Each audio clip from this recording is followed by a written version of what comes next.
I wasn't surprised that they'd be convicted. I knew they'd be convicted. I was pretty confident with our investigation that everybody done a good job. There was a thorough investigation. Former Adair County Chief Deputy Larry Logston has been involved in the Melvin Griesbauer murder investigation since it began 6 years ago when Griesbauer was murdered in his barn on March 23, 2006.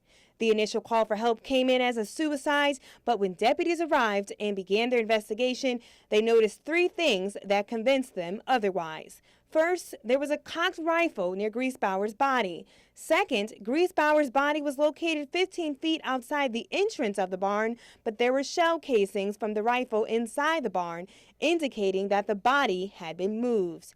And finally, they found a ski mask and gloves outside of Young's home. When we got to the scene, things just didn't add up as far as the body placement, the rifle location. It's kind of a stage scene, the way the body was positioned, the way the rifle was positioned.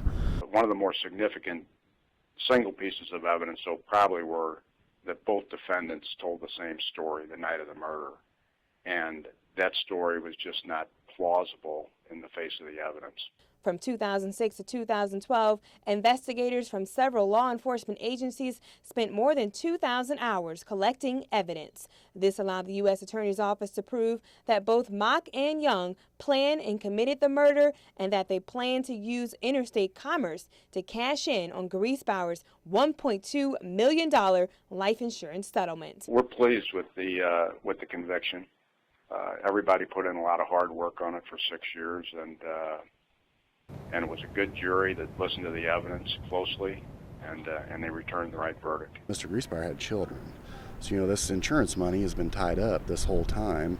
So now this insurance money will be able to go to Griesbauer's children and secure their future, and that's probably the best thing. Katherine Mock and Elain K. Young could now face up to life in prison. Reporting from St. Louis, I'm Stephanie Claytor, KTVO News.